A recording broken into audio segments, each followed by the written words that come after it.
Hello, CYS 89. Well, gun control is back in the American media. Basically, the perception that COVID is not a problem or is ending because of the vaccines and that. Apparently, people in America just weren't happy with anything improving, so they had to go out and start shooting people. Since apparently COVID isn't killing anymore, they have to start shooting themselves again because they have to be dying or killing each other for something. Apparently, they can't have a break. They can't have a week off. Basically, America. So I think we've had 7 shootings in 7 days or something, and 2 of them were mass shootings. And so everyone's talking about gun control again, and the stupidity of these arguments is shocking. Now, here in Australia, we resolved the issue. 25 years ago? Yeah, 25 years ago. In 1996, in my state of Tasmania, where I lived, there was a guy called Martin Bryant who went through a long-distance shooting spree. He started off killing his parents, and he just went through the towns up to Port Arthur and shot and killed... I've forgotten how many people. I should know this. I just assumed I would remember all this before I start the video. He shot a lot of people, like 20 or 30 people. It rocked the whole country, and we brought in gun reform. We removed guns. Basically, we took everyone's guns. We had a buyback scheme. People basically gave up their guns. They got money. We crushed up all the guns and turned them into other things. And now we don't have gun problems. Our crime rate didn't increase. We didn't suddenly have criminals running around with guns and people not being able to defend themselves, because America has this ridiculous idea that you have to have a gun to defend yourself because the criminals all have guns. So if you don't have a gun, you can't protect yourself. I'm like, well, if you don't take away all the guns, the criminals don't have guns either. And you have situations in Australia where you have people... We've had some ridiculous news stories, headlines where, like, person attacks someone with like a can of Vegemite or something, because we don't have weapons. We actually have to like think of ways to attack people because we can't just shoot them from a distance. And also the other issue in America, when gun control was lessened and people had more access to guns, they also had more suicide from men, because it's a lot easier to shoot yourself than it is to kill yourself for other means.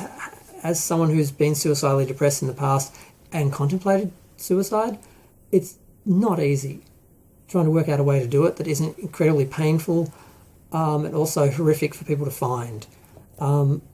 Guns are a lot easier. So when you have easy access to guns, people just shoot themselves. It's also very impulsive. There's no planning, it's just boom, done. So that's another thing people never talk about. It's not just people killing each other, it's people killing themselves. You remove the guns, that's less likely to happen. Your suicide rate's going to go down. And just America, the problem with America, and someone pointed this out, I'm like, yeah, that's the problem. Men have equated masculinity with gun ownership. If you don't have a gun, you're not a man. You can't protect your family, you're not a man. So if you don't have a gun, you're not a man. So people are holding on to this. They're sacrificing their own children and their loved ones who are being killed on a daily basis to maintain this illusion of masculinity for having a gun and gun ownership. Now, I can tell you, Australian men are very masculine. I'm not the most masculine of Australian men, that's okay.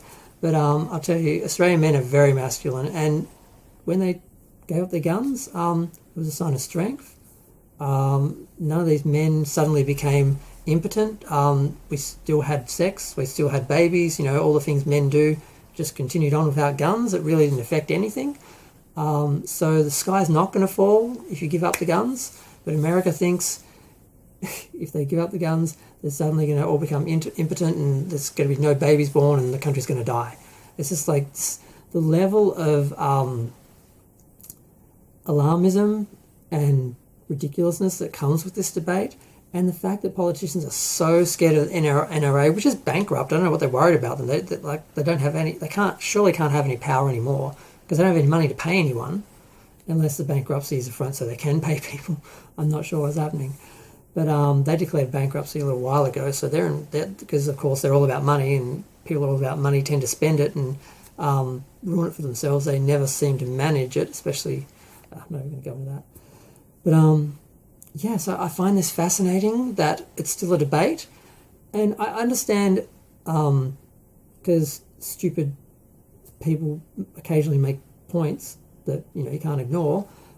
People in farms and rural areas who don't have quick and easy access to police do possibly need guns to defend themselves. Okay, you don't need a semi-automatic rifle to do it though. So how they can't agree on at least removing like weapons of war, weapons of mass destruction, like guns, and I do consider like a automatic rifle that you can just put rounds and rounds and rounds in and just blow away tens and hundreds of people as a weapon of mass destruction. I know it's not a nuclear bomb or anything like that, but still, taking away these basically army weapons of war, basically, at least taking them away and having proper checks. Like the guy who, was it Georgia, where that guy killed the 6 Asian women and the other 2 people in the salons because instead of taking responsibility for his own sex addiction, he blamed the women and had to punish them and eliminate them because they were the problem, not him. There's some white entitlement and privilege and issues there, and misogyny there. Basically, they actually brought in some change and said there's a 48-hour cooling off period. So if you're buying a gun because you want to go shoot someone, you have to wait 48 hours because sometimes that's enough to stop someone's plans because they may be emotionally driven in the moment, or obsessive compulsive or something, and that creates a break or a gap.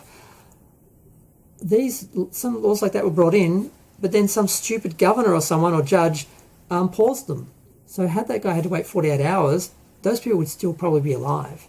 So that's how important these changes are. We need to have restricting automatic rifles, semi-automatic rifles, basically weapons of war, from regular people, making it just basic handguns for self-defense, which is the most anyone needs, and having things like mental health checks, criminal checks, wait times, stuff like that. If you're a reasonable, rational, responsible gun owner, you can wait a couple of days till you get your gun. You can pass all the tests. You can hand in all the forms and do all that. If you're an impulsive criminal or an impulsive murderer, someone who just wants to get revenge on someone or take themselves out on the spur of the moment, you can't wait. You need the gun now.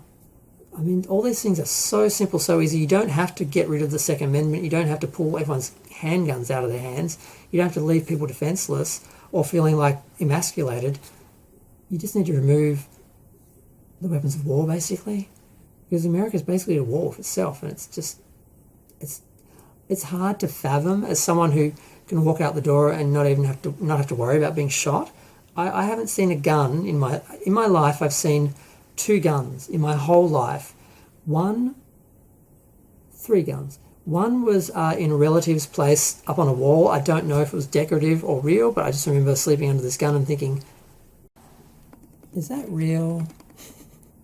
I guess it couldn't have been real because obviously it was in a room, kids were sleeping, so it had to be decorational. So the only other 2 times I've seen guns in my whole life, living in Australia, when I was a teenager, my sister's boyfriend and their friends used to get out in their car that was painted matte black and get out the spotlights, and they just go driving around the woods and shooting animals and kangaroos and whatever. I got dragged along to a couple of those little adventures because they thought if they took the kid along, the adults, the girlfriends would think that they weren't doing drugs. Instead, they just, played a gleeful round of let's get the kid stoned. So that was my introduction to drugs when I was a kid.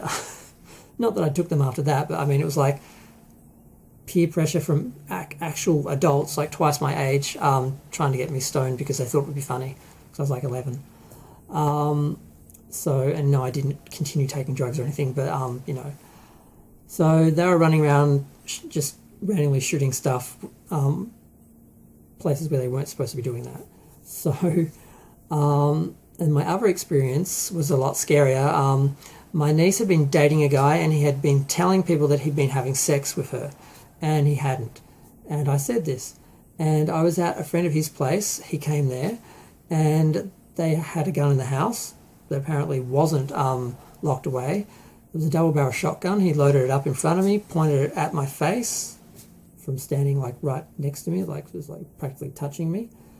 And he said, did you say I said I slept with her? And yes, basically yes or no. And I said, I was told by this person you did say that. He lowered the gun, obviously didn't shoot me, but that was pretty terrifying. But that's my only experience with guns in my life, and that was before the buyback. Before, because a lot of people did have guns, they gave them up because of situations like that. I mean, how easily could he have accidentally shot me, or if I'd said the wrong thing and something he didn't like? The gun wasn't there. He would have had to go through a lot more effort to kill me. So I don't understand why gun reform is so difficult in America. It is so simple, and whenever people bring up Australia, people have to discredit us and say, oh, they've got huge rates of crime now, and basically all the men, they're no longer men, they're all just hiding from the criminals, and they're all the criminals are running the country now because they've all got guns, and the men are all little cowards who are hiding, from the criminals with guns. I'm like, I didn't realize Americans were saying this. There are serious people saying that basically Australia has a high rate of crime now and that we didn't solve the gun problem, we just handed it over to the criminals. And that's a total fiction. And that's something they have to say to discredit us, because otherwise they have to acknowledge that it works. Gun reform works. You don't need guns. So all these arguments that the NRA has against giving up guns, they don't hold any water because we've already proven them wrong. But there you go.